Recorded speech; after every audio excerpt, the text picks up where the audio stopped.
Yes, is it up and running? Yes, it looks that way. Greetings in the name of His and Her Imperial Majesty Emperor Haile Selassie I, Empress Reserve Menin. Yes, family. One perfect balance. Yes, so again, welcome to Politically Incorrect, where we get it correct. And if we're not correct, y'all already know, just call, inbox, message, send a bird, send a pigeon. You can just go ahead and correct us. We ain't got no problem with that. We try to be as accurate as possible. Welcome to this very, very special edition. The reason why I'm saying very, very, because I'm at my wit's end with this one. I mean, it's been an interesting week, been up and down. Nevertheless, we gonna hit the ground running. I suppose tell a friend to tell a friend. We ain't gonna even waste any more time. I'm just gonna go ahead and drop this real quick message here. Let me just say, as always, Shabbat Shalom to the brothers and sisters observing today. Salam Alaikum. Ashe Hotep to the conscious community. Namaste. The folks out to the east. Rastafari to the brethren and sister, and to everybody else. Just love and light, man. Just love and light.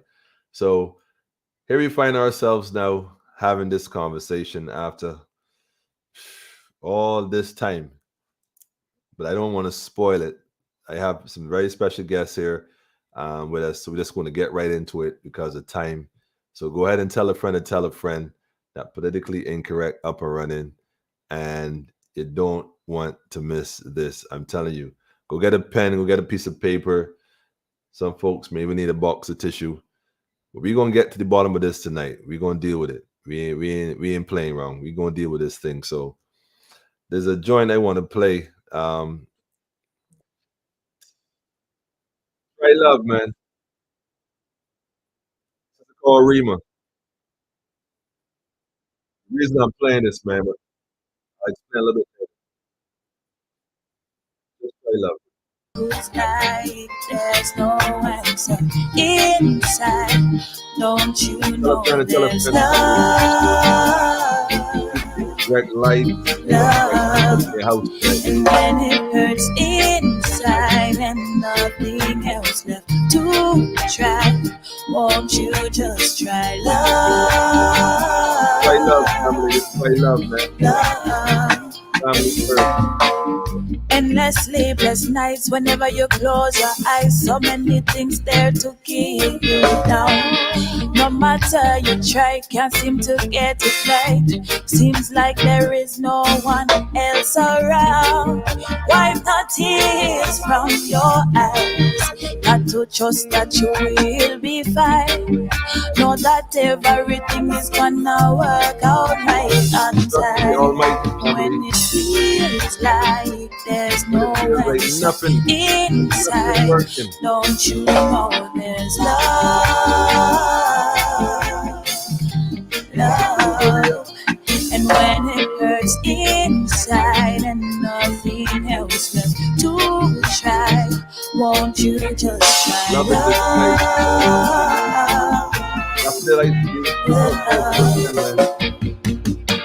The ones closest in life all seem to disappoint. Struggles behind each door. There's no way out if this what life's about. Then is it worth living for? Don't you know that you have to love you too? Oh, so no matter what you're going through, and it feels like there's no answer inside, don't you know there's love, love. And when it hurts inside and nothing else to try, won't you just try love, love. So just keep on and be strong. Just stand tall, you'll rise again. No love can guide your hand. Hold on and believe again. Just keep on and be strong. Just stand tall, you'll rise again. No love can guide your hand. Hold on and just believe. Don't you know there's love?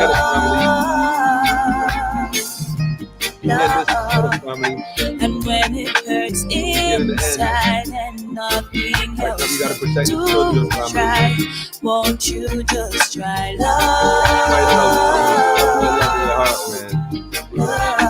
Just a little love, man. It's gonna work out, man. I promise. Just gotta lift each other, help each other along the way, man. Help each other. That's all we gotta do. Help each other.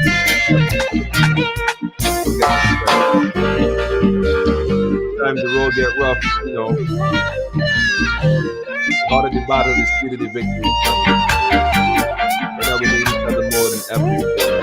Family first, right? Don't give up. Make it happen, man. Like love, we know. I said that family, being a family, for the first time and for the second time.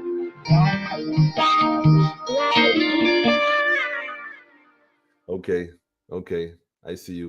We have some very special guests. First, I have to make a correction on one of the names. It is TYRE, you know, and not TYRE. I just gonna put that out there in the early disclaimer. But anyhow, special guests. I just gonna go ahead and bring them in. You know, like, and what is it? Is a 7-second pause?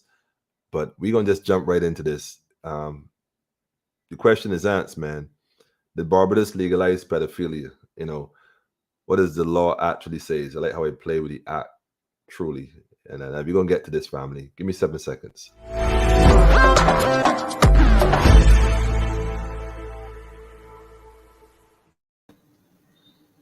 So greetings again, one and all. I don't even know where to start here. I suppose to start at the very beginning. Dr. Evelyn, you're here for the second time on Politically Incorrect. I don't have to tell you, you're right at home. Yeah, I know the family. And join us also is a sister, TYRE and Felicia. In the interest of time, I going this kind of hand this over to you, Dr. Evelyn, really and truly, because really, yeah, I got you covered. But we're going to cheer this today. We're going to just ping pong this thing and have a conversation. Welcome again to Politically Incorrect for one and all. Welcome. Thank you. Thank you. I know that Felicia's trying to do the multitasking thing. So, Good evening. Thank you for having me. Yes, you're most welcome, sis. This is strange because it's like there's a question posed. I think it's best to just start with a question off the top. Did Barbados legalize pedophilia? You know, what does the act actually say? There's a big commotion about this whole thing this week about the whole. I even hate saying the word, man. Like that B word. You know, the B word. I'll refer to it as the B word. And everybody's focused on the B word, but there's also a C word, which is the child, the children. You know, let's start with the children, man. What actually happened this week? Yes, Dr. Evelyn, I'm coming to you. You know that. Oh, wow. And I'm thinking perhaps you should go to TYRE, but since you've come to me, I'll speak. Yes. I'm not speaking as a lawyer because I'm not a lawyer. I am speaking as a sociologist. I'm speaking as a former guidance counselor and as a former social worker in family services. Did Barbados legalize pedophilia? I would not answer that. What I can say is that in an oral statement, because so far we don't have any written judgment, there are 2 sections of the law which have been struck down and deemed unconstitutional. TYRE, please correct me if I'm wrong. And my particular concern is with section 12.2, which addresses indecency, serious indecency, with a minor under 16 years old. And that cannot be just taken in a vacuum. On Saturday, we had a rally. We were looking at the IDB, Ministry of Education, computer test, and the survey that surreptitiously was inserted into that. We saw it as a violation of parental rights. And I think we have to look at everything in a broader context. We are all, I think we all are, Felicia, TYRE, myself, very interested in the children. And if we're talking children, we're talking parents. That's If right. we're talking parents, we're talking family. Now, Article 2 of the approved Charter of Barbados, and what I will do is read it straight from the approved charter, because and it's on page, let's see. It addresses children, and it says that children, Article 2, give me time to get it. I have. While you're getting that, Dr. Evelyn, I Yeah. could come in and just quote the actual section 12, which we're talking about, the section Yes, 12. 12 subsection 2. 2. So section 12, subsection 2 of the Sexual Offences Act states, a person who commits an act of serious indecency with or towards a child under the age of 16 or incites the child under that age to such an act with him or another is guilty of an offense and is liable on conviction to imprisonment for a term of 15 years. Subsection 3 then further goes on to define what this serious indecency might mean. And it says an act of serious indecency is an act, whether natural or unnatural, by a person involving the use of the genital organs for the purpose of arousing or gratifying sexual desire. Now that has been struck down. Wait. Hang on. Pure madness. I think you're gonna have to read that again. You want me to read it again? Yeah. So You got to soak in, because, like I said, everybody's focusing on one aspect of this thing, and I've said this before. Whoever get together, I mean, doing whatever they do within their privacy, been doing this thing whatever long, no one really cares. You know, that's their personal business. Yeah. Part pertains to the children. Section 12, subsection 2 of the Sexual Offences Act. This is chapter 154 of the Laws of Barbados. If you're at home and you want to read along, it says that a person who commits an act of serious indecency with or towards a child under the age of 16 or incites the child under that age to such an act with him or another is guilty of an offense and is liable on conviction to imprisonment for a term of 15 years. And then subsection 3 states, an act of serious indecency is an act, whether natural or unnatural, by a person involving the use of the genital organs for the purpose of arousing or gratifying sexual desire. And that's what has been struck down.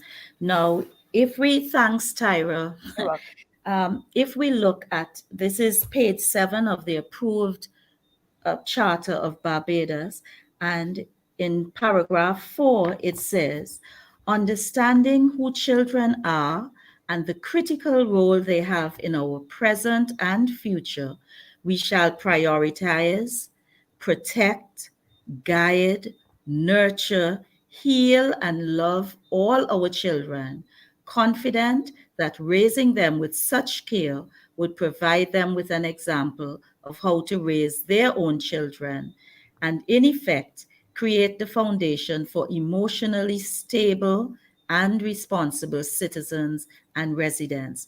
And then it goes on to say, we uphold family as a key institution through which our present and future generations are and shall be nurtured.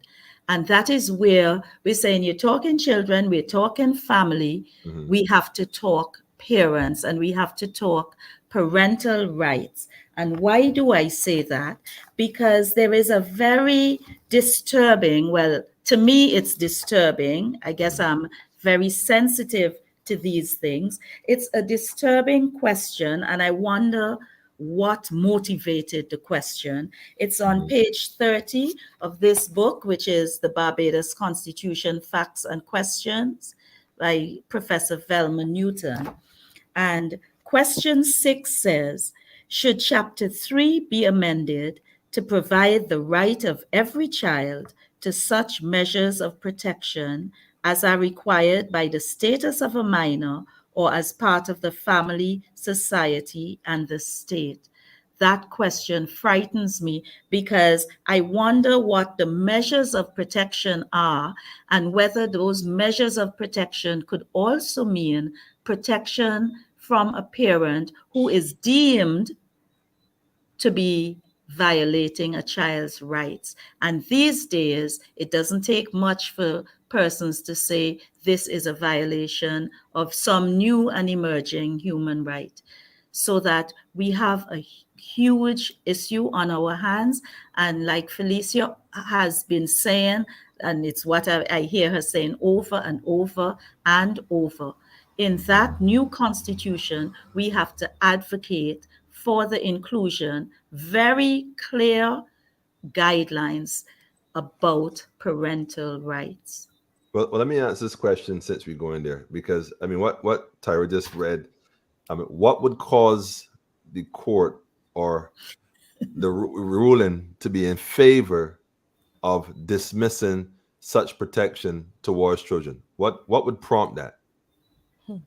TYRE? That's an excellent question because I myself really don't know. I mean, like, if you wanted to amend the section where you're making it lawful, because I suspect since it was taken down, or it was struck down rather, with the other law, which is the section 90 buggery law, I suspect that the word him in that section raised some sort of alert as to, they're saying basically that if you are a male, you should be able to fondle another male, right? Because the subsection 1 deals with that. So they want to legalize the act of buggery and legalize any other sexual act which is between man and man, which is, if that's what floats your boat, then that's fine. However, the subsection 2 should not have been removed because at the end of the day, it specifically protects a category of persons. And that category of person is a person under the age of 16 years, which is a minor. So for the life of me, I do not understand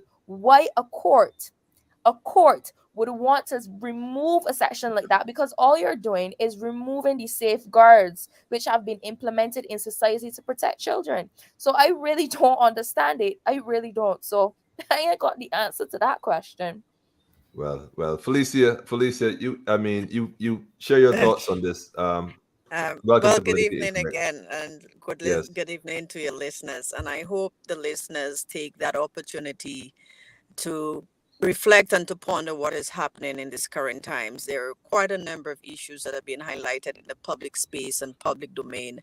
And it seems that citizens do not get the opportunity to speak on those issues. They do not get the opportunity to share their opinion or their positions on some of the issues that have been occurring. And the question that we seem to raise again is the questions of the rights of the state, the rights of citizens, and in particular, the rights of parents and the rights of children. In that particular matter, yes, we have to understand that the judges do have that responsibility if they think that a law is perhaps outdated, if they think that it doesn't address the particular matter that they've been dealing with. They have that kind of right or kind of authority to do that. So in such a case, that particular matter was a matter dealing with two homosexuals couples. And so the decision that was made was based primarily on that matter. And as we've seen, and it brings about the question with us in our own societies, who are the legislators, the rights of the legislators, the authority of the legislators, the authorities of the persons that are there to enforce the law, and the persons that are there to interpret the law. And so you're now finding a situation where the interpreters of the law are the ones who determine what the law should be. And so that becomes very problematic, because now we are faced with a situation where it's clear what the Constitution says. It's very clear what the criminal code says. But then you're finding an interpreter of the law is saying, hey, we don't need that anymore. But how does the public respond to it? And what is the role of the public? What is the role of citizens? Have citizens agreed that this section of the law should be striked out? And how should persons, does the average citizen, what kind of, I would say, in such cases, how does the voice of citizens, how is it played out in the public? Because if you're seeing that legislators, because you have thought, and it's very remarkable that at this stage, the Attorney General is awaiting until January to respond to the public, to let the public person, the individuals, the citizens, to know exactly what has happened, because the legislators were the ones to determine, okay, whether we want this act to remain or not. So it's very important that we understand in terms of how the judiciary is working, and the roles, the different roles that have been played. And in some cases, when you have a situation where one particular judge decides on such matters for the entire society, and so you're finding a situation now where the government is coming on saying, well, no, we never did that. This is not what we have done. We have not made any claims that boogery has been striked off our books or have been striked out in our constitution. So they're removing themselves because they're saying it's just the courts that have done that. We haven't done that. And that's very clear because you're seeing it on our national websites, on the GIS website. It's global, it's all over there. So that kind of disposition and that kind of separation, it's very peculiar that the citizens, we now have to think, what position should we take? Are we taking the position with the state where the state is saying that, we have nothing to do with that? The state, aren't they the legislators? And isn't the court the interpreters of the law? So this situation, it brings about quite a number of questions. And it's very frightening that if a judge decides that there are certain clauses in the Constitution that is not relevant to our times, does that judge have that responsibility, that overall responsibility to strike it out and act as a conscience of the public? Very true.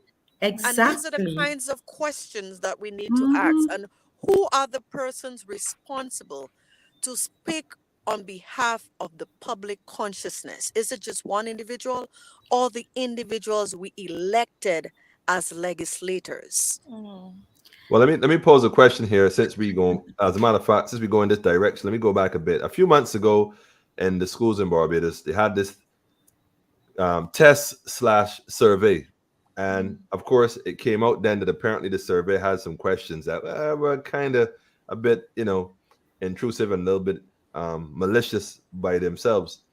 Then we found out that wasn't even the first time that this had happened, and now here we are, where the law with the whole B word thing is crazy, is being moved, which is one thing, but then the other part that pertains to the children.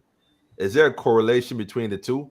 And if so, again, how did this happen? How is it that no one seems to know anything about how this could be possible? TYRE, give me your thoughts on that. Well, there's no evidence, or there's no proof that the two are correlated, but it's quite a coincidence. Kind of strange, yeah, it's quite a coincidence. I think that as I said at the rally, it's not necessarily what was done, but how it was done. And I find that's the problem a lot of the time with things in Barbados, coming from the persons who we've elected to be our representation, because I find a lot of the time we find out after the fact. We're not warned, we're not given an opportunity to share our views, our opinions, none of that. It's something is done, and then after the fact we're told about it. And so in a situation like with the IDB survey, it was the fact that it was done without the consent of the parents, because at the end of the day, a minor cannot consent to anything. They cannot consent to a contract, they cannot consent to sex, they cannot consent to anything which you need to be over the age of majority, right? That's trade law. That's a legal principle. So at the end of the day, I think most of the parents, they were riled up because this test was done without their knowledge. No one told them, well, on such and such a date, we're going to be administering these tests to your children.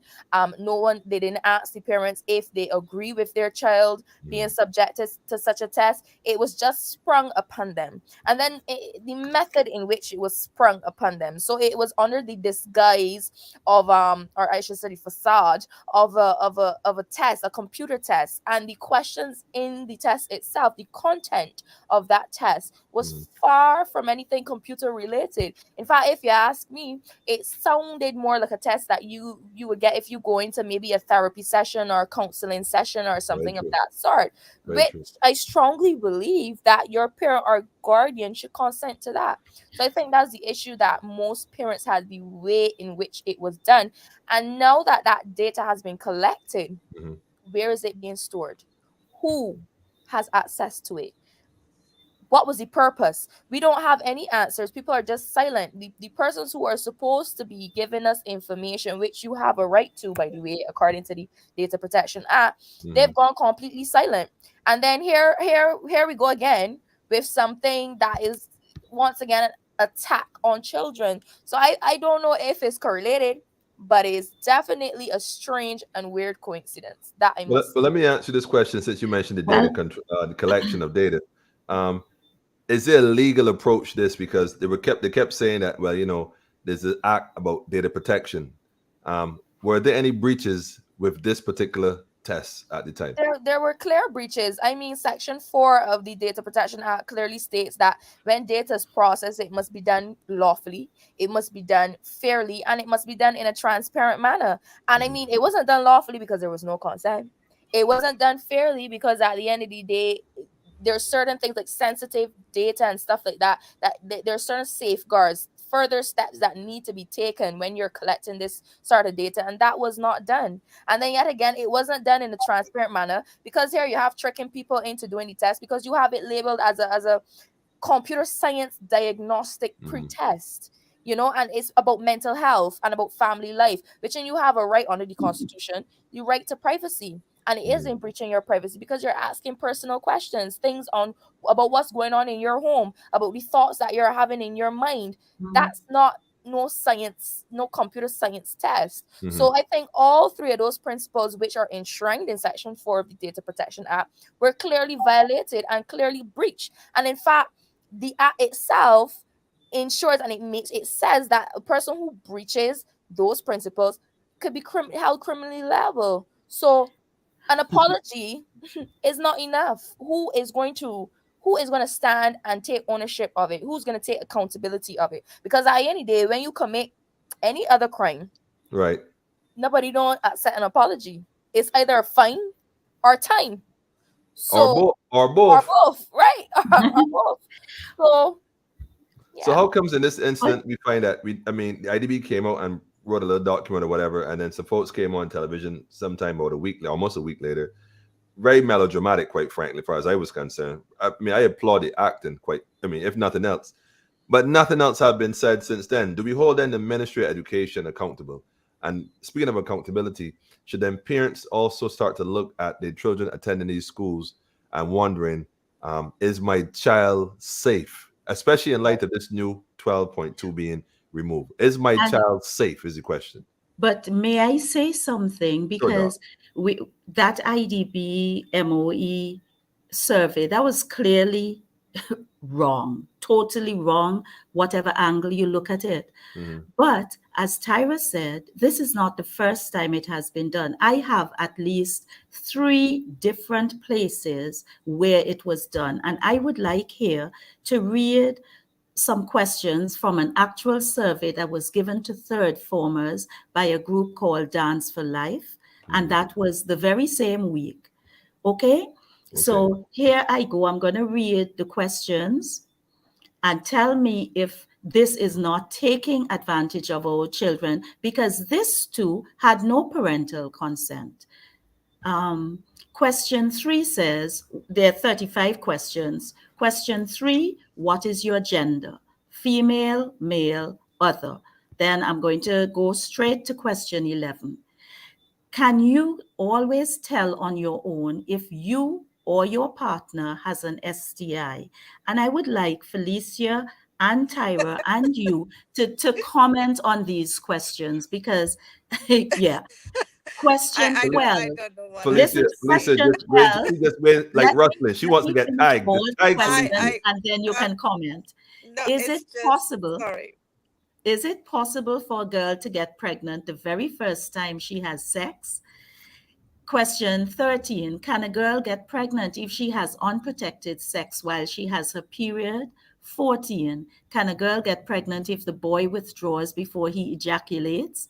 Have you ever had sex? Question 16. How old were you when you had sex for the first time? 17. During your life, how many people have you had sex with? 18. How many people did you have sex with in the past 90 days? 19. Did you drink alcohol or use drugs before you had sex the last time? 20. The last time you had sex, did you or your partner use a condom? 21. Have you ever been tested for an STI, including HIV? 22. Would you feel comfortable getting a condom on your own? 23. If you wanted to get a condom, how would you most likely get it? These are questions given in an extracurricular dance for life to third formers. Third formers are about 13 years old, 13 to 14. Is that right? Is that not taking advantage of our children? Is that not also surreptitious? You send your child to an extracurricular activity. Why should they be asked these questions? Was parental consent given for such questions to be asked and such information to be given? Absolutely Felicia. not. Absolutely not. And I think the adults and the persons involved are very much aware of what they're doing. They do know what parental rights are. They do know what the rights of children are. So let us not ever assume that they do not know. The reality is that they're hoping that parents do not know their rights and children don't know their rights. And so the idea is really to continue to advocate and to inform young persons of what their rights are, and also the right to refuse to take any of those surveys, regardless of who's in authority. That's Because right. in the That's right. Caribbean in particular, it seems that we always teach children to always obey authority, even when they feel that they're being harmed. And so the way that we have to re-educate our children in terms of what who their rights are, having their own autonomy, having a voice, because it's very important to do that. Because for a question like that, and the other thing about parents, parents have to know not only what we call their sacred rights, but their legal rights. We have to understand that the parents have the right to seek legal counsel on such matters, that you have the right to take whoever that has infringed upon your rights and the rights of your children, you have the right to take legal action against them. Well, And let that's me ask something this that we question, have Felicia. to, I beg pardon? Let me ask you a question. Considering what has happened, what actually happened, not this isn't me speculating, these things happen. Can parents now seek legal action? And if so, in what way? We have been asking parents to seek legal counsel. Attorneys know exactly what laws have been violated. The attorneys know the legal process. Parents need to go and seek legal counsel. They need to go to the attorney office, whichever attorney that they feel comfortable with, and explain and share with them that they have been one of the parents or one of the students that participated in the exam or the survey. They have to let that be known, and the procedure, there's a legal procedure. So I think parents, and some of them have been hesitant because there's this fear of victimization, but it is your legal right. The state and the individuals who participated in this survey broke the law.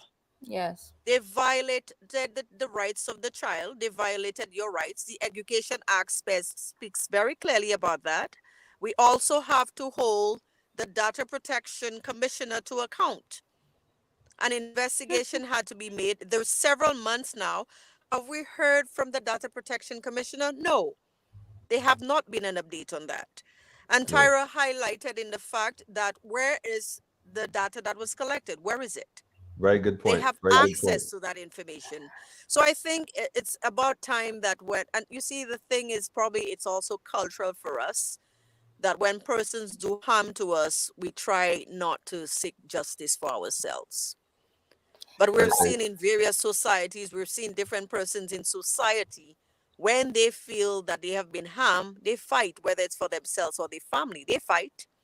They hold the various authority to account. They hold whatever institution to account. Why can't parents do that as well? It is your child. You have every reason to hold them to task. You sent your child to school to learn whatever that you are aware in terms of the curriculum, because every orientation, they tell you exactly what is going to be taught for the term. If you need any kind of permission, they send you the consent letters at home. They inform parents from meeting. So why was, in this case, information remained void? There's a reason for that. And because of what they did, you as a parent, you have an innate responsibility to protect your child at all cost. And one of the ways that you can go about doing that is to ensure that you hold every single person involved in this matter, you hold them accountable. Yes, hold them You accountable. hold them accountable because your child or your children came to tell you that somebody harmed them. The very same way, if your child was walking down the street and somebody pelted a stone and hit them, you would not stand there and not say anything. You'd have stood up for your child, went to the police, and do whatever that is necessary. We have this idea that only when we physically harm someone, that's when they're harmed or they were hurt. The harm is psychological. It's also put that element of fear in the child, the fear that should I have that choice of freedom to answer those survey. So the idea, what is happening now, if the teachers or the ministry decides to send another survey, how do you think that child is going to feel? That child may feel that I don't have a choice, I have to do this. Serious. And it's As a matter of fact, time that we need to change that kind of mentality, and some people know that they have rights. That's right. They have rights. To let TYRE come on for a second, I was going to say that the lack of visible damage. The comments, right? Doesn't mean that there's none. Go ahead, TYRE. I see some of the comments on Facebook. They're saying what lawyer is gonna come after this, and the lawyers and the lawyer. Well, I'm here to tell you that I am an attorney at law, a real one. So I am a real lawyer, and I'm here. I'm taking a stand. At the end of the day, I've made my position very clear. This isn't my first time. I've made it clear at the rally. I'm making it clear today again. And I will continue to make it very, very clear. What was done was unlawful. And at the end of the day, the data, not only the Education Act, but the Data Protection Act clearly sets out what you can do. There's your right to erasure. There's your right to seek information, your right to complain to the commissioner. You have different things, different rights enshrined inside of the act, which you have access to do. So don't say that no lawyer is going to take a stand, because I'm a lawyer. I just want to add that Mr. Michael Lashley has been taking up the case. So they are lawyers. They are a team of lawyers, and parents could write directly or contact Mr. Lashley directly. I roll with TYRE though. I gotta say that publicly. TYRE and Mr. Lashley. I'm not knocking Mr. Lashley personally. I roll with TYRE. We welcome everyone, because this is a matter, as I said before, and it's very similar to what we started this conversation on. That in some cases we're seeing that the state is overarching its authority. Exactly. And when it does that, we, the citizens, have to remind the state that we have equal rights and equal protection under the Constitution, whether we think it is valid or not. We have equal rights and equal protection of the law.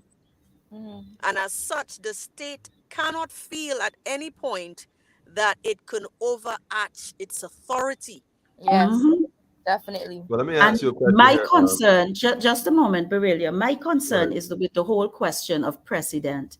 You know, when I was growing up, they used to say you give somebody an inch and they take an L. Yes. If we allow this to just, go by under the rug for whatever reason, a little bit more and incrementally, you're going to wake up one day and find that the state has more rights than the parent. Yes. That is what I'm afraid of. That is what we are already seeing in some countries.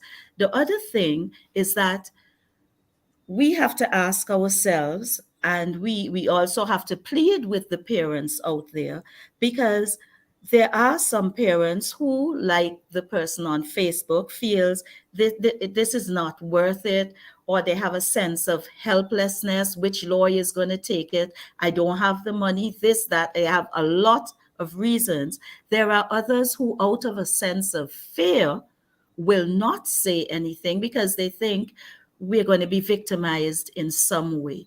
And then there are others who just don't understand. So we have different categories of persons who, of parents, because we're talking about parents and grandparents, etc., right now. And either because of helplessness, a sense of helplessness and hopelessness, or a sense of fear, will not say anything. And it is precisely that quiet that is going to empower the powers that be to have what I call institutionalized abuse of our children and disempowerment of parents. Well, let me ask you a question, Dr. Evelyn here.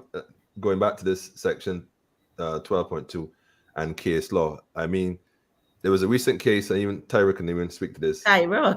TYRE, I'm not a lawyer, so I'm a sociologist. Well, no. The case that was recently heard and kicked back from the CCJ. Yeah. So that case concerned the whole interpretation of whether or not a male can be raped by another male. See? Right. So at our local court level, it had been decided that a male cannot rape another male.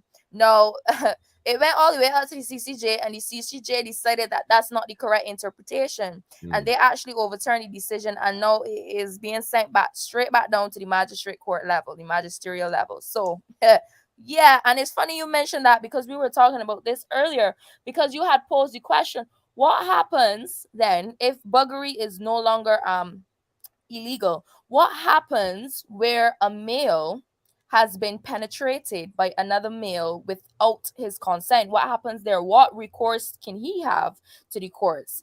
Since they're saying that it's not rape if you're a man and you're being buggered basically without consent by another man. So we have to be very, very careful. And it's funny that decision came out around this same kind of time too, in this climate, because if it is ruled that the case is once you're buggered without consent by another man, and it's not rape and it's not buggery, what can you do as a man? What protection do you have? Well, if an adult has no protection, how much less protection then does a child have? Is my question. Well, that's a good question, and I think that seemed to be a question that is also in the general public. That if they have removed that section of the Sexual Offences Act, aren't there other protection for children for sexual violence? Right. And so the argument is there are other laws that is within the criminal law that provides that kind of protection. But the question is, then why was that particular section included in the Sexual Offences Act?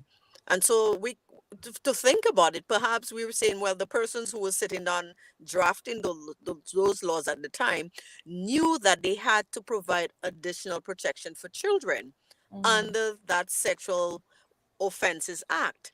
So there's a reason. And so the other question is, now that it has been struck out, right, does that provide less protection for children?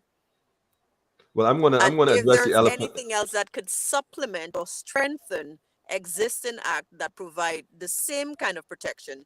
Because clearly, when we think about indecency, it takes a different form, and it's very interesting that it specifies what those indecent acts are. So now that you've removed it, does it provide what we would say it allows persons to be, or provide, or children, it places children in that space where they do not have that additional protection under that particular act. So it's very important that we await, as I said, the written outcome of the judgment for us to see exactly how that magistrate decided that we don't need that particular part in the act. And why did she feel or rationalize that it's important that it does not fit into the criteria of the societies that we have. So by removing that act, what kind of other protection have there been or will there be for children, particularly when we think about indecent acts? Well, I'm going to address the elephant in the room. I ain't got to wait like the Attorney General. I could see this a mile away, and I'm going to just throw it out there and answer the question, because the question was posed: did Barbados legalize pedophilia? Why would it? Why, for me? Let me just make that clear. This is my own disclaimer. It's my platform. I'm going to say this. Won't like it, call me, correct me, inbox me, whatever. The only plausible reason I could see this happening, and I ain't past the bar, but I know a little bit enough that they ain't going to piss on my leg and call it rain. There's no way that a child under the age protected by the law, now that there's no law, cannot be vulnerable to the idea that, let's just say, child marriage. I'm going to go the other direction, these child brides and stuff like that. If it is left up to the idea that I have human rights as a child, and I am, hypothetically speaking, 12, 13 years old, and someone wants to marry me, and I have this relationship with this grown adult, whether male or female or vice versa, and I consent, then the adult cannot be charged for having any statutory cases or violations, because there's no longer a bracket to safeguard that child. It becomes okay for a child now to say, because I have rights, that this is what I want to do, and to say I can't do it, it's a violation of my rights. So once we move the bracket or protection, the adult now who may be exploiting that child can say, well, hey, look, I want to get married to this child. The same way that the alphabet community is advocating for their rights to do all the other stuff they want to do. And I said this about 2 years ago. They're going to use it as an avenue to allow anybody else who have a preference different to even the alphabet crew, for example, bestiality or pedophilia, but I am attracted to children, or I'm attracted to animals, because that's my preference. Because keep in mind, they don't legalize homosexuality, they legalize preference. You're allowed to choose. So if you're allowed to choose, my preference is like the guy from, I think it was Canada, I'm in love with a blow-up doll. This guy got married to a blow-up doll. You see what I'm saying? An inanimate object, and they allow that. This guy was at the altar with a blow-up doll getting married because that was his preference. And you can't discriminate against the person's preference. Did Barbados legalize pedophilia? My answer is yes. But let's not even go there yet. I have been talking and saying sexual orientation, that term ought not to be included in the new constitution, and that it need to be revisited in the approved charter. And this is exactly what we're talking about, because the World Health Organization describes sexual orientation as having 3 elements: sexual attraction, sexual preference, sexual behavior. Now, if we are saying that there should be no discrimination on the grounds of sexual orientation, what if your sexual orientation is towards a minor? Do you see the deep waters that we are wading into? I think that's why I'm asking the legal question. And there are other laws that provide that kind of protection. There are under the criminal code that provides that kind of protection for children. Whether but it wouldn't it's provide protection sexual if the child is consenting. It wouldn't provide protection if the child and the parent of the child is saying, hey, look, we're okay with this. Currently, you can do that. You can't do that, considering the ways it was set up. A parent can't consent to a child being physically involved with an adult, regardless.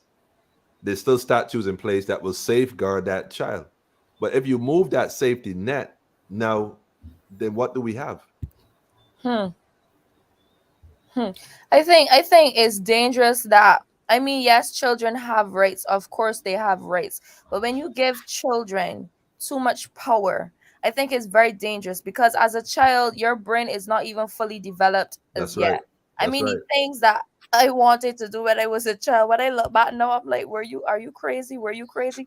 So at any day, it's like you cannot give children too much power. That's why they're parents. That's why they're guardians. That's why they're adults. Because we as adults, we have a we have an obligation, even if it's not a legal one, definitely a moral one, to protect children. Because you might not be my child, but as long as you are a child, I feel like I have the moral obligation to protect you from yourself, even if that means to protect you from yourself. And I think that giving children too much power is a very dangerous thing.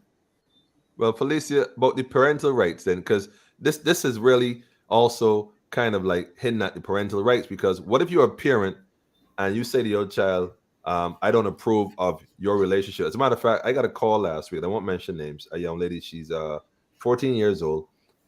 She's, I think, on her third abortion. She's involved with this guy. He's 40-something years old. And so the mother's obviously not approving of this at all. There's the father, but she's bent on being with this individual. If a child now says, well, I want to do this, what can a parent do? I mean, Right. what, Felicia, what can a parent do Well, based on parental rights? I mean, the child is still a minor, so the parent still has that legal authority over the child. And the other aspect of it, maybe we need to increase the age of minors. Maybe 16 is not the aggregate age. Maybe we need to bring it up to 18. And so that will alleviate some of the problems that we have now, or some of the concerns that we have with laws being striked out for children under the age of 16.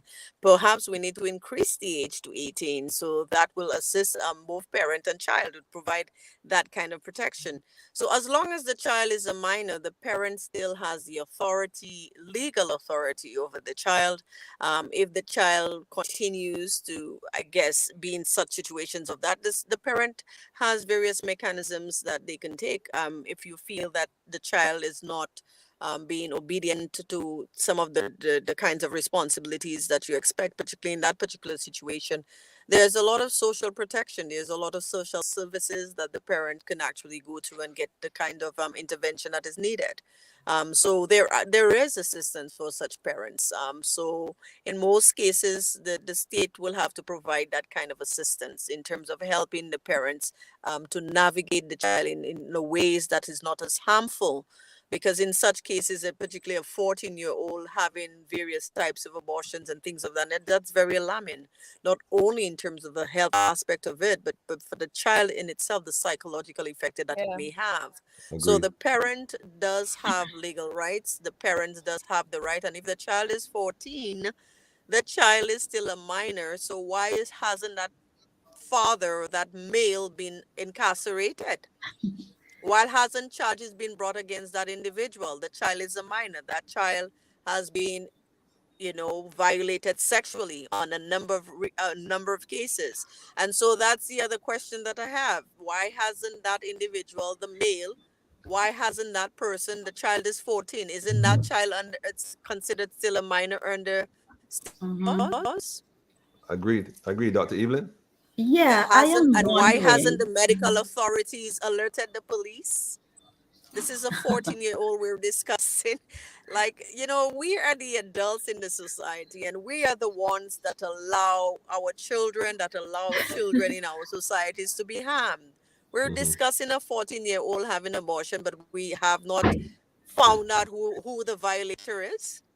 But Felicia, and I have to ask TYRE this because I am not sure of the status of this legislation. But I know that the UNICEF, what she called child rights person, there was some years ago a suggestion that minors could access medical services Hmm. without parental consent. Mm-hmm. True. So Yeah, I heard about that. So there was yes, that the child protection law be amended. Yeah. So I have tried several times to find out what is the status of that law. I don't know. I Yeah, I know don't that in St. Lucia on national television, and Felicia, you're probably aware of this, they actually said that children should be able to access the morning after pill without parental permission and without prescription. No children. They don't even allow adults to do it. You know, I but think that is what the family just planning But recently, is that going no, that after. goes there was on. some talk That about happens. it. just well, I I think remember it being a hot topic. Yes. recently the medical association said they're not giving out any of those birth controls born in any of contraceptives without prescription. So I'm quite sure that would include children as well. And that's very Mhm. recent. No, but But So children should not be able to access these things without parental no, with that, consent. no, they can't. I And, don't think they can. They're not even adults but is in allowed. Fathers, I Barbados, don't think.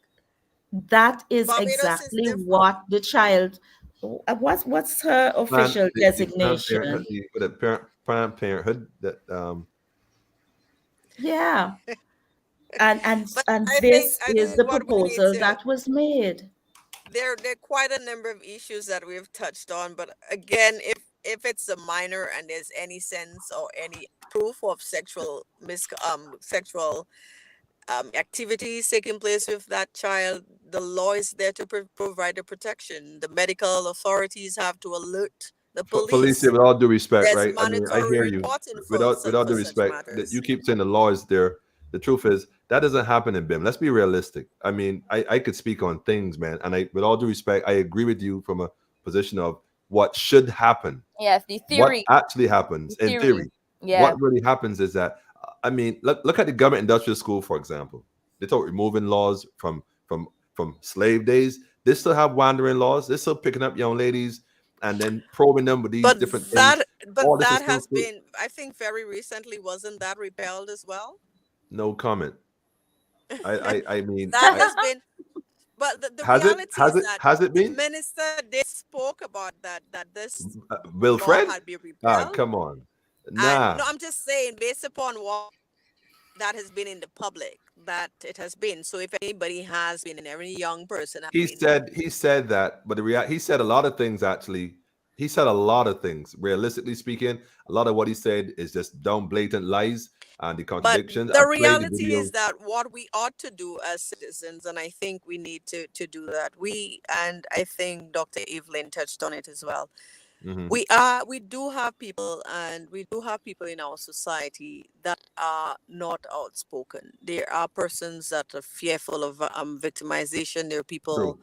and so we have to provide the space, the safe spaces for people to speak and share Mhm. the experiences, and if they have any concerns. A lot of people, particularly what has been happening with the survey and with children, there's a high level of mistrust. And I Right. think the government and the persons responsible and the persons in authority, if they have not recognized that as yet, then I think it will hit them at some point. There's a very high level of mistrust where people are no longer speaking to the authorities, they're speaking amongst Mhm. themselves, Right. and they're sharing their experiences. And so somebody will not come directly and, well, they do call the radio programs, they do, but people are speaking among themselves because they're saying, listen, we can't understand why the state is doing this and why they're doing that and why they want to change Independence Day and everything, because they're speaking to themselves. And we have to be very alert about that. And I think the authorities need to take that into consideration. When they have that level, that very high level of mistrust, people seem to be in a state where at this moment, whatever happens, happens, because if we speak up, we feel that nobody's going to listen to us anyway. And so we have to provide the spaces and avenues for individuals, our brothers and our sisters. We have to share that space for them, because we have parents that are concerned. We have family members that are suffering and they need to have those Mhm. avenues. And we want to tell and remind people, as much as we speak about those fundamental rights and human rights, we want persons to remember that every citizen, regardless of who you are, regardless of what religious, political background you have those fundamental human rights that not even the state, nor the police, nor the AG, no anyone has the right to violate. And I think we need to remind people of that and allow them to have those open spaces. So even in the event where people are seeing some kinds of illegal actions that are being done to children or minors, where you have adults taking advantage, sexual advantage of minor children, 14-year-old and 13 years, the reality is that some persons may not want to speak. But again, you have to understand the diverse effect that it will have on that child. And children usually seek out parents for protection. The reality is, the minute a child falls or the minute a child gets in danger, the first thing they call is mommy and daddy. There's a reason for that. And we need to remind parents of that kind of right that they have. So that regardless of who, as I said before, who is in authority and who is in charge and who is in power, and who has the ability to change your life, who decides what you eat today or how much you get paid, at the end of the day, they always say is that God is the one who does that. God is the one who decides what you eat. So people have to understand that their faith have to remain grounded. Your faith have to remain grounded, because if that does not happen, then as we're seeing, lots of things are happening. Laws are being changed. People are violating the rights of others and the rights of children. We have That's the never unfortunate But thing. we The, have the never thing, the thing had is, those kinds of experiences before. before Never. it's brand no, new. I disagree with that I, because I, I I feel second like that it has been happening, but for it's just that it's centuries. being publicized now. I think that Okay. rights have been violated since there were even a thing called rights, right? And I think the problem is laws without enforcement is just something on a piece of paper. At the end of the day, you can have all the rights in the world if nobody is doing something to come up and to come after these people who are violating your rights. And I mean, let's go further than children. Let me talk about the police, because I always say that Barbados is a police state.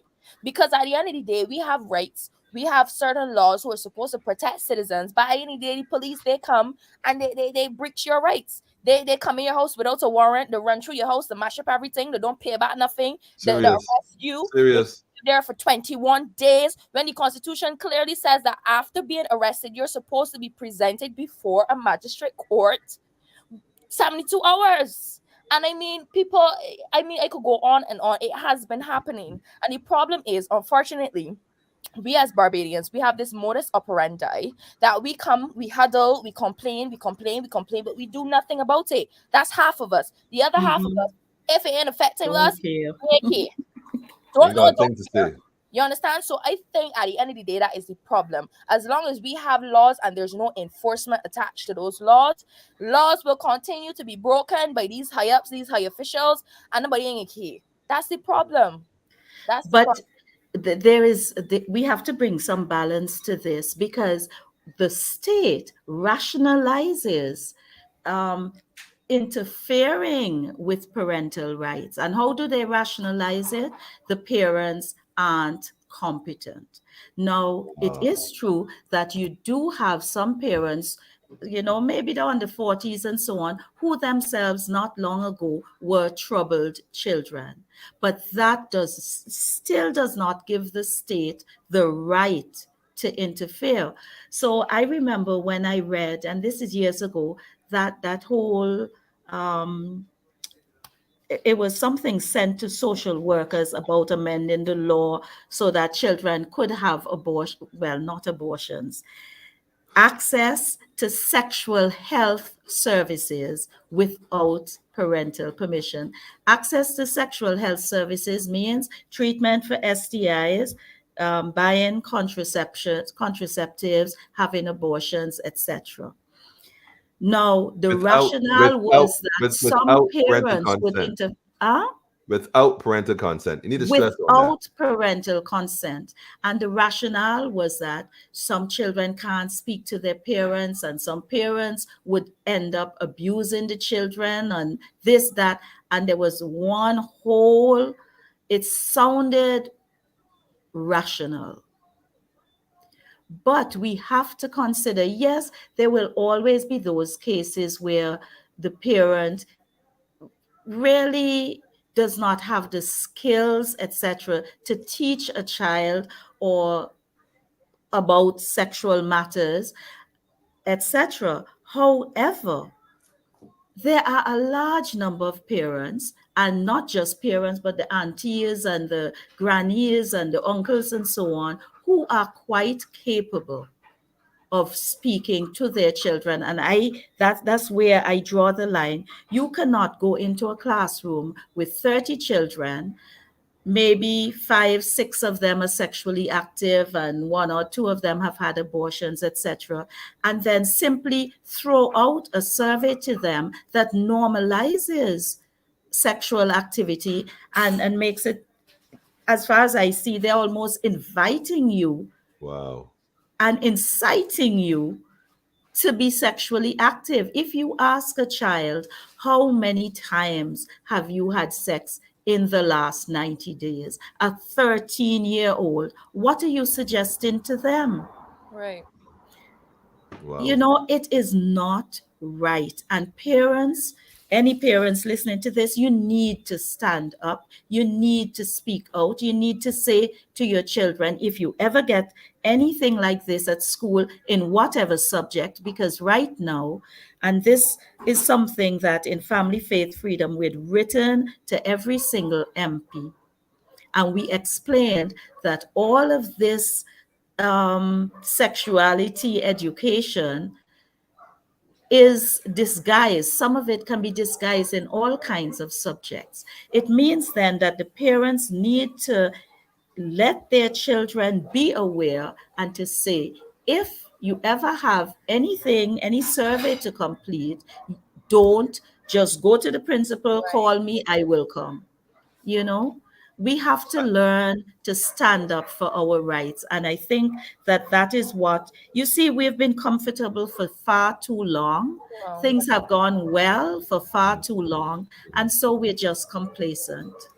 Exactly. I think that the people need to understand the power that they have. And I think a lot, and this is what Bob Marley sang about eons ago, and it is continue the mental slavery. Free yourself from mental slavery. Free yourself from mental slavery. Stop being so afraid of these people, because at the end of the day, they're just human beings like the rest of us. I mean, when I came out and I spoke, so many people came up to me and was like, oh my God, you are frightened to get blacklisted. You are frightened for this. You are frightened. No, I'm not. No, I'm not scared. Excellent. Because at the end of the day, right is right and wrong is wrong. And it just takes one person. It takes a little spark to light a bonfire, and then quick so you have a big fire. At the end of the day, once people realize and recognize their power, this thing that we call a democracy will really become a democracy, because at the end of the day, we have power, and there's power in numbers. And I think the Americans have realized it, because the Americans love to sue you. Every little thing they miscarry a court, every little thing they sue you for. Once you understand and you have access, and I think this might be the root of the problem. I think the education, informing people of their rights, informing people of the laws, informing people of their power. Take that information and then use it as a weapon to stand up and fight for your rights, the rights of your children, and so forth and so on. And it's funny that you mention it, because Section 58 of Cap 41, which is the Education Act, and I can read, I can quote it.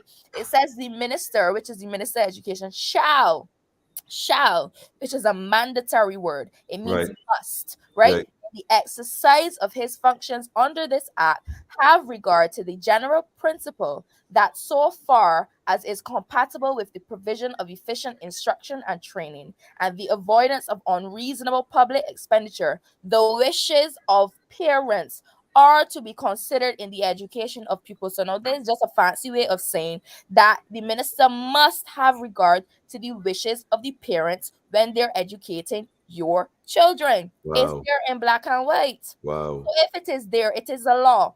You have the fundamental principle. You have the foundation upon which you can go and argue for your rights. Use that and go and argue for your rights. Don't be afraid of these people. I agree. Nothing to be afraid of. At the end of the day, your vote is what put them in power. Your vote is what put them there. Do not be afraid of people. Without you, they are nothing. They are nothing. They're nobodies without you. Serious. I can't even stress that enough. I wish you could reiterate that 1,000 times, because people always ask me the same question. Well, if you're not afraid of this and that, about being blacklisted. I tend to tell people I know Raymond Reddington. So I don't have no problem with being blacklisted. We good. I'm going to tell you is this, man. Barbados, a lot of folks typically, and I got to say this for those who outside of Barbados, look at Barbados and wonder why Barbados this, why Bajans not this, and why they not that. Unless you on the ground and have enough experience on the ground and understand the culture of the people, it's easy to sit back and say Bajans, passive Bajans, docile Bajans, this, Bajans, that. At the end of the day, you're dealing with the people who have been oppressed and subjugated for such a long time. They have never born into servitude, taught servitude at school, taught to be competitive, not to work with your brother, your sister, but compete with your brother, sister. Between the television, the radio that promotes music that disgraces society. We call it a culture, but it's not. It's very destructive. What do you expect from people who have been socially engineered to be this way? So before we get on a high horse thinking that Bajans this and Bajans that, like the sister just said, it has to be an unlearning process and a relearning process. It has to be an educational approach. And hey, look, you know what? You have a right to this and have a right to that, because most people don't even know they have rights to certain things. Yes, and I agree with Felicia. There's all these things in place. Yes, there's all these statutes. Yes, there's all these protections. Yes, yes, yes. Totally agree on piece of paper. But like TYRE said, if it's not being enforced, then what's the point? What's the point? What's the point? And Dr. Evelyn, how does all this affect the society? How does all this impact on the future generations to come? Because these are like seeds planted in the minds of the impressionable children. And it's like a child that, as a matter of fact, two of the questions, and I mentioned this the other day on the survey, the recent one was, do you feel suicidal? And also, do you feel like running away? So a child that had never before thought of committing suicide or thought about running away, here it is now. You know what? Is this an option for me? Well, I didn't know I had an option like that. Exactly. You know, I'll go ahead and commit suicide because, hey, or I don't like the bullying, or you know what? My parents tell me no all the time. I'm going to run away. I'm going to go by this adult who let me do whatever. And that's the case. The power of suggestion. And I don't know how come we're not realizing that that's what we're doing to our children.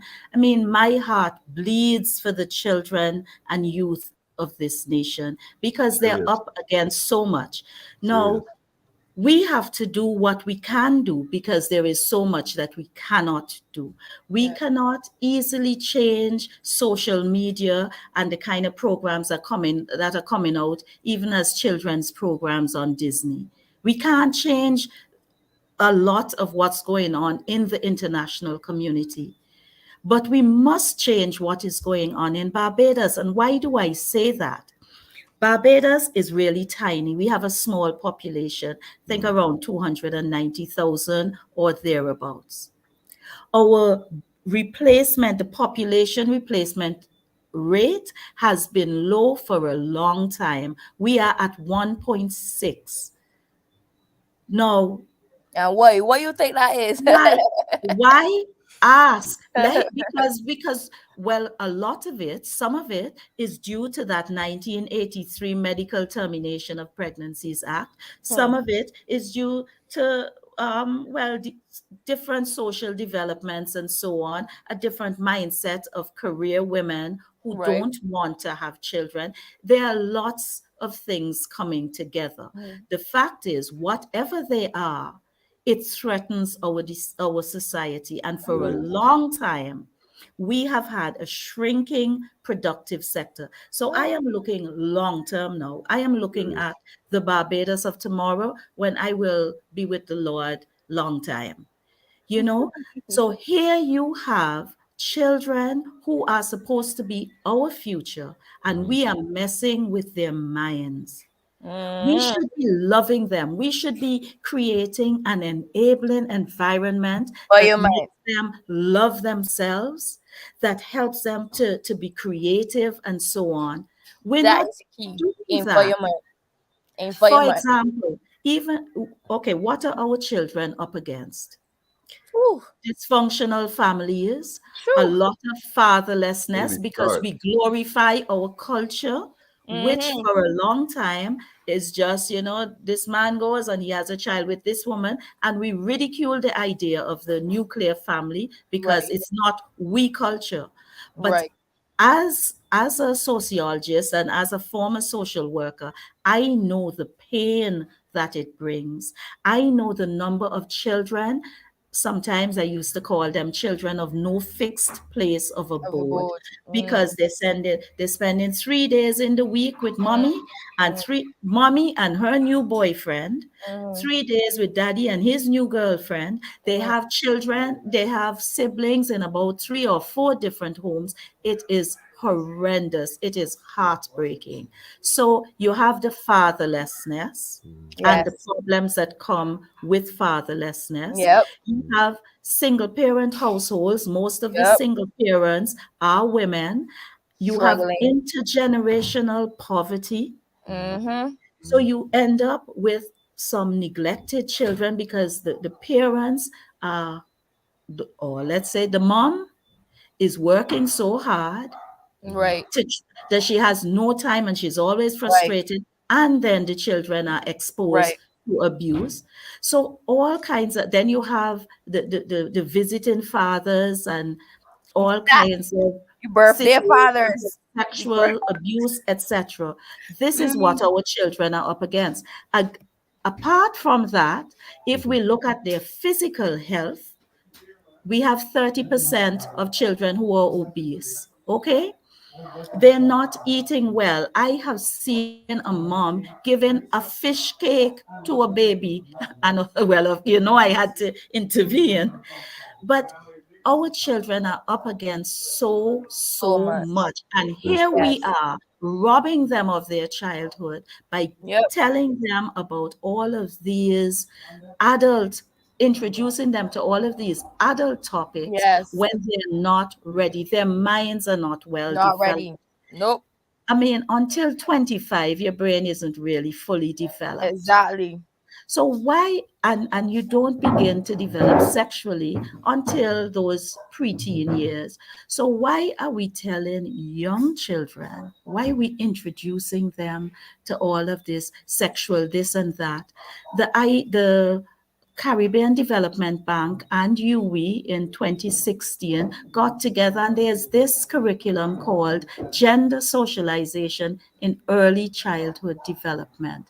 Yes. Early childhood is 3 to 5. So that we have to, in this new constitution, we really have to think clearly about what we're doing. There are some terms we have to define. What is family? What does marriage mean? What is sex? What is gender? What are parental rights? You see, we have to look at the whole picture. We can't just take a little thing. We have to look at the whole picture, because our children, the next generation, is really in trouble. So their physical health is in a mess. Then there's the social aspects that I just spoke about, the child abuse and the fatherlessness and the dysfunctional households, etc.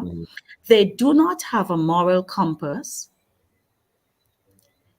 So they effectively can choose their own agent of socialization. We are told nowadays we're not even supposed to tell them about God in schools. We'd rather teach them mindfulness. Now, when you teach a child mindfulness, and you tell them that the answers are within them, when they get a problem and they can't find the answers within them, all that's left is suicide. Wow. All that's left is depression. Now, some persons might think that I sound alarmist. Let them say that, but I know what I'm talking about, because I sit down with the fathers who are crying and the children who are crying and the mothers who are crying. I see those stories at ground level. We've got to do something to help our children. And I would say to parents out there, get serious. And it takes a village to raise a child. If you don't know well how to parent, turn to somebody. And I would say to the somebodies out there, mentor a child. That's another thing. They don't have mentors. You know, they don't have real good role models. The government has a juvenile liaison scheme, which I think is really a good scheme, but they hardly have volunteers. So that a lot is wrong with our country, and we have got to intervene at the level of the children. And if we're talking children, we must talk parents.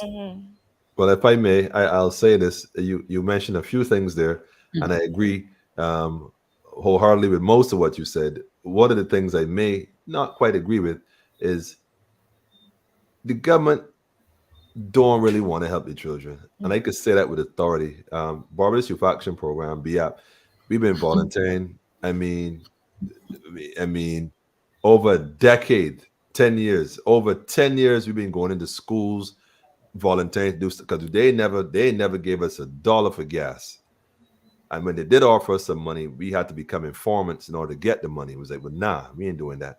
So we definitely didn't get no money, and we was definitely on that blacklist. I could tell you that. But we kept going into the schools. We kept trying to talk and speak against the whole bullying and the fighting, this kind of stuff.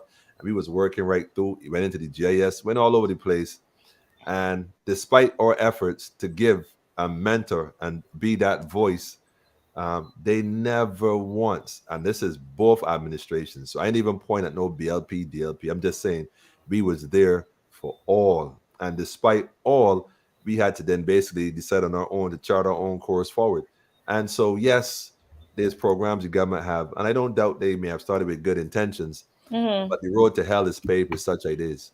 The truth of the fact is, unless you have the right people in these positions who are empathetic towards the needs of these same children. Like, for example, there's no way you could be running one of these programs, you were there, and you not make it happen for both of us, because we see the effectiveness of the program in the children. I mean, as a matter of fact, what school was that? I remember in school. We went to school once. We got there a little late. You know, it was my fault as usual. And the guests that we had invited and the principals had the children in the hall, and they were trying their best to get them to be under control, to get them quiet. You got a bunch of students in a hall 10, 15 minutes a bit late, and they're like getting really restless. I ain't got to tell you, it was just a mess. And we walked onto the stage, and in less than 10 seconds, and the principal was like, yo, wait a minute. How did y'all do that? Like, how did y'all just do that? And I said it as an example to say that when we deal with the children, a lot of people speak and talk to the children. You know, do this, do that. A lot of instructions rather than talking with them and listening to them. I think that you're right. A lot of stuff going on, and seemingly we can't stop a lot of stuff, because here it is, my question is posed. Did Barbados legalize pedophilia? As far as I'm concerned, they did. They didn't say that. I'd have to wait till January. But by removing this, matter of fact, I saw this in America a few years back, and this is where I got this from, where they took that right from the parents to tell their children, in a sense, what they can and can't do.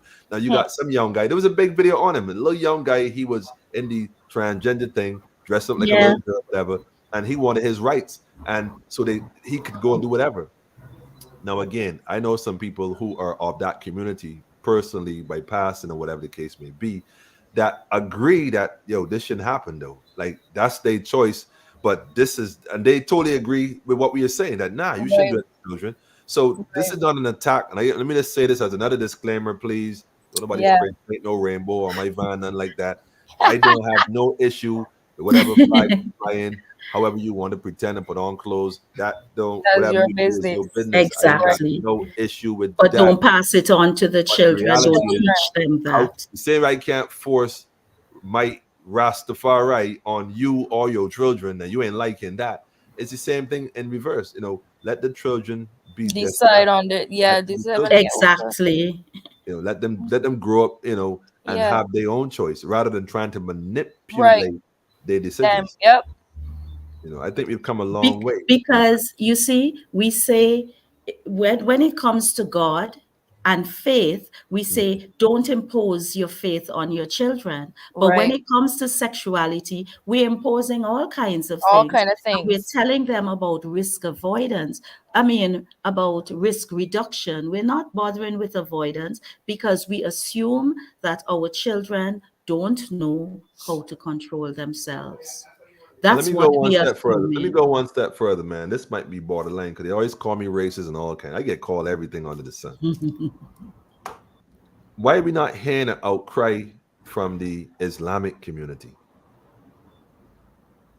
Why not? Yeah, I said it, and I'm gonna say it again, because why are we not hearing an outcry? I mean, and I say this all the time, and people get vexed with me. I cannot go to Pakistan and or the Middle East, Iraq, and set up my shop and talk about I'm doing this and I'm doing that, or I'm trying to. Their culture is clear. Listen, this is who we are. This is what we do. This is what it is. Right. Full stop. They know who they are. Full stop. They know what they want, and those children are indoctrinated. There is no which way you we could go should into be that. doing. There's no way you could go into any of those Islamic schools. The one at the road there by downtown where they study fish and chips. Can't do it. Yeah. And you go in that plot and talk about how one. No, you teachers, y'all could go outside. Not a problem. The ministry sent us. And not only that, you could go a step further. You cannot bring no IDB test like how that test was in none of them schools. You see my point? You see my point? You can't. You're not going to the other school then, Government Hill, round the corner from the government house. The one, with the white wall and green gate. I can't remember the name and I ain't calling the name. And you can't go in and talk about, I'm here for the ministry. I have an IDB test and we're going to answer your children these questions. You can't do it. Can't do it. Can't do it. But yet you pick the children, you prep them. This is the thing. You prep the young minds at that age. Then you lift the consent. You prep Which the minds. is why... That's precisely why. Hey, look, man, I ain't gotta wait to no January. I know what they done did. Exactly. Right. The thing is, sometimes you have to call a spade a spade. And from my perspective, having worked for close to 30 years now with families and with children and so on, having worked for 6-7 years on intergenerational poverty, I look at this and I call it institutionalized child abuse. Serious. In my mind, that's what it is. It might sound drastic, but it is no less than that. When you are going to suggest to a child that they are expected to be sexually active, what are you doing to that child? Especially when you realize, when you look at intergenerational poverty, children, yes, they can be sexually active at school. But then between the time that they become sexually active and the time they leave school, how many partners have they had? How many sexually transmitted infections have they caught? When they get old and they have to have medical insurance, what will it cost? And, even as a guidance counselor, I asked myself, why don't we tell the children the truth? Why don't we open it out? It's not just about, you're sexually active and use a condom consistently and correctly. It's more than that. It is think about your future. It's a whole question of, can you manage your sexuality? Can you manage your sexual urges? And in doing that, go with it. It's more than that. Can you manage other things? Because there are other temptations. Sex is not the only temptation. There is anger. There's so many other things. True. So why don't we give our children the kind of tools that help them to manage themselves? Why don't we just really nurture that emotional intelligence in our children, rather than assuming, they're going to be having sex anyway, so give them a condom, tell them how to use it. Right. And if they get pregnant, let them have an abortion. And if the parents are getting in the way, let us change the law so that they don't need the parents. All we're doing is accommodating I wouldn't say the demise because that's too much, but we are accommodating the destruction of civilization. I call it a spade a spade. Children, because when we introduce them to these things so early anyway, by the time they're adult, they are well used, abused, and disillusioned. Why are we doing this to our children? Why? I like the question, and I'll take some final comments before we're gonna have to do a part 2 on this. Clearly, this quote came to me. Well, not quote. I know this thought came to me earlier when I was writing notes, and it said, "Man throughout history has always changed laws to accommodate his agenda, Right. and today is no exception." And I want that. And then that came to me, and I'm thinking, throughout history, we could go through from enslavement, slavery, emancipation, alcohol, marijuana. They've always adjusted to suit the agenda, always. And today, no exception. And the reality is, there are people who claim and identify as being quote unquote child lovers that fall under the same umbrella as being the other lovers and whatever else. And yes, we could get religious to say this is all prophecy and these things have to happen. And that's fine. But one of the other things that have to happen is that, and Haile Selassie first said it, all that is necessary for evil to flourish is that good people do nothing. Remain silent. So we can no longer do nothing. We can no longer remain silent. It doesn't matter what they think they can or can't do. I keep telling people those days are gone, because as much as we like to think that we believe in a higher power, they know and believe in powers as well. And believe you me, they were only given a time to do what they're doing. But at some point in time, their time will run out and our time will stand. The question is, who amongst us will be found worthy then to stand? Who will take the stand? Who will say, here am I, send me? Because everybody got a comment to make. Everybody got some whispers to say. But who's going to stand up and say, enough is enough?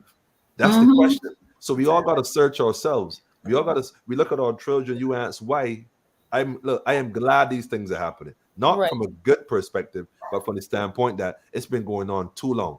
And if this does not motivate and inspire you to get up, if this does not motivate and inspire you to stand up and do something and protect and shield your children, then you might as well go to the back of the room.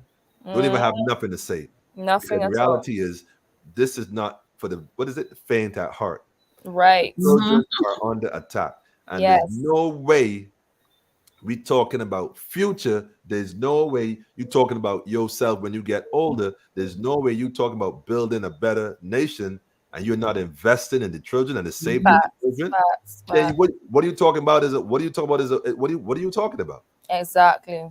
There's no other conversation we should be having now in our households other than how to I'm not even going to touch the mask situation. Come January, I am telling parents, look, stop sending your child to school if they have to wear a mask. Stop it, because all this is abuse. It is child abuse. And it's psychologically controlling the children, breaking their emotions, making them mentally ill, making them physically ill as well. And to do what? So that they're more pliable to their agenda going forward. So we got to do something. Give me some closing thoughts from the law. I didn't tell the folks you were a lawyer for a reason. I didn't mention that. I had to say, because I thought he'd comment too, but I know the individual. I know he mean well, and he's right about some lawyers, but you have proven to be a cut above the rest. And I said that again on record. Yes. There's a few lawyers that support this platform behind the scenes, because we have a lot of young people sometimes that find themselves in the hands of the authorities or the police or the enforcers, and they do come to their aid. And I always keep them stay in the background because but a few sometimes will step up and say stuff. But I admire you even more for being so vocal and coming out and say, look, man, right is right and wrong is wrong. Full stop. Nobody is above law. Facts. Give us some parting thoughts for now. Well, I have one quote which someone very wise once told me. The person told me, stop making popular people leaders and make leaders popular. So that I'm going to leave that with y'all. Think about it. Stop making popular people leaders and make leaders popular. Wow. I'm tempted to say something, but I'm a whole lot for part two. You know what I'm talking about. Dr. Evelyn, as always, an honor and a pleasure. Talk to the people, man. Talk to the people. Yeah. What I would say is simply, we must let children be children. And because we are in a society that is not enabling children to be children, parents grannies, aunties, uncles, everybody must arise so that we can create an environment in which our children can thrive, in which our children can be happy and be good, productive citizens in years to come. Let's stop burdening them.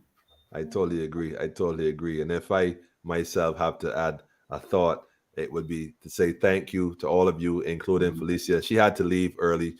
She was actually working 2 events in one. I admire her for even doing that, not leaving us, but deciding to be a part of us still, nevertheless, and her contribution. We definitely have to get her back on as well. We may have to give her whole program. Yeah. Yeah. Yeah, I think she has a lot to share that's very important. Yes. I think we don't want to miss out on these things. One of the other things I want to say too is, if possible, if indeed possible, we got to find a way, because they said they had a hotline, but we got to find a way, Dr. Evelyn, to maybe set up something where families can contact the people who really care, not the people who say they care from another perspective.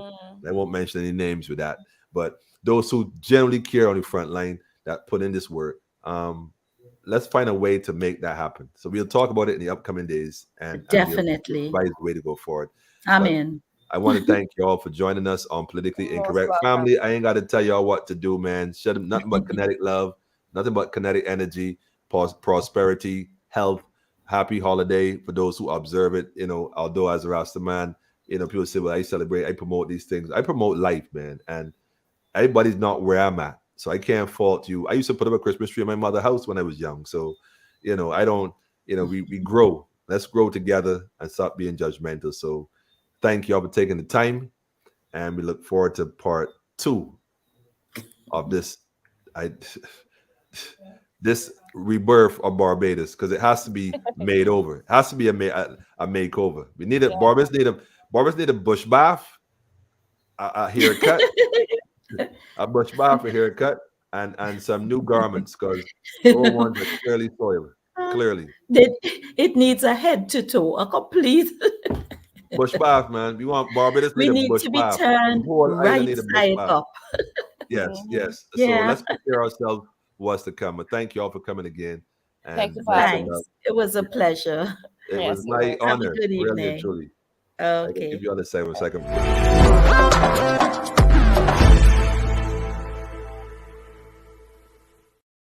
Yes, family. All right. So look, man, I hope that shed a lot of light on what's going on. I really hope that people start to focus in on what's going on and pay more attention to your children, what's going on in schools, and take an active role. And if you know you're a parent that's busy and you can assign an aunt, uncle, a friend that you can trust, this kind of stuff, let's start, like Dr. Evelyn said again, the village raised the children. Let's get back to that. And as far as fathers absent from the child's life, look, I know the situation. I know how it goes.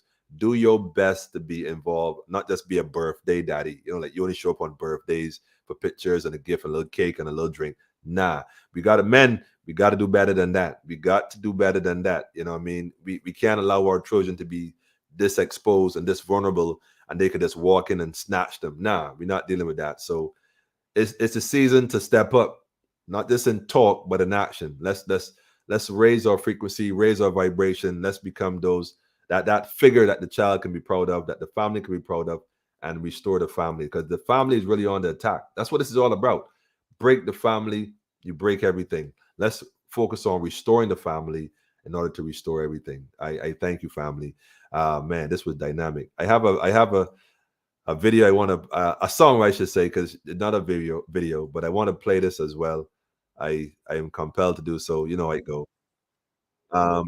It's the words, family. It's the words. It's the words. It's the words. It's the words. Let me make this happen. Tell a friend, family. Y'all already know, man. We still a chant, we are warriors. We are still warriors, family. We are warriors. No sell we soul for no mortal.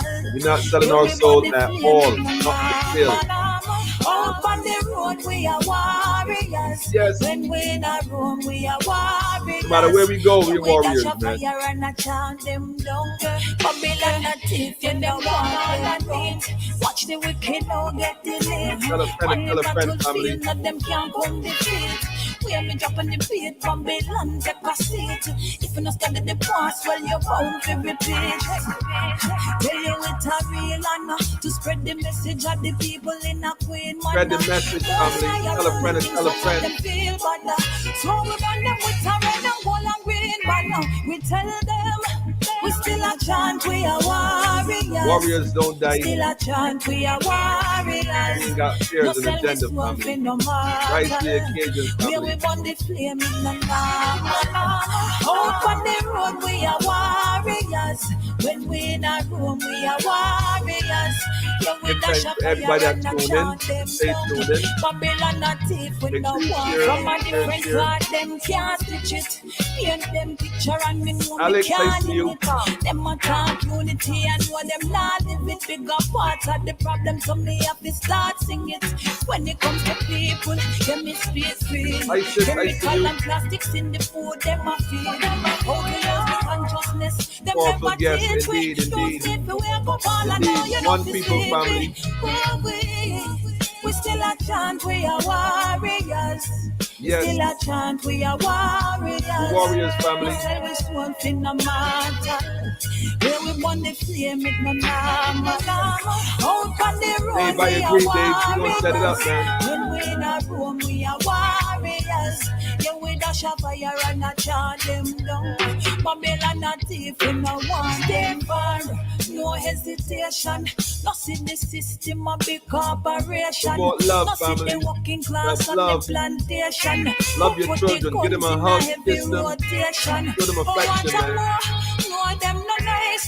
them All of them affection, hard family. and cool like Love ice. all day. One sell me out Love in with any one language, roll of man. the dice. Coulda never sorry when them beat them eyes. Open Yes. up your eyes. We still a chant, we are warriors. Protect the children, Still a family. chant, we are Protect the children, warriors. family. No sell we soul If you in fail the our children, market. our children will certainly fail us, guaranteed. Out on the road, we are Fire. warriors. When we in a room, we are warriors. That's right. Yeah, we dash a fire and not chant them down. Babylon a thief, we not want them from. Still a chant, we are warriors. Warriors all day, Still family. a chant, we are warriors. All day, every day, family.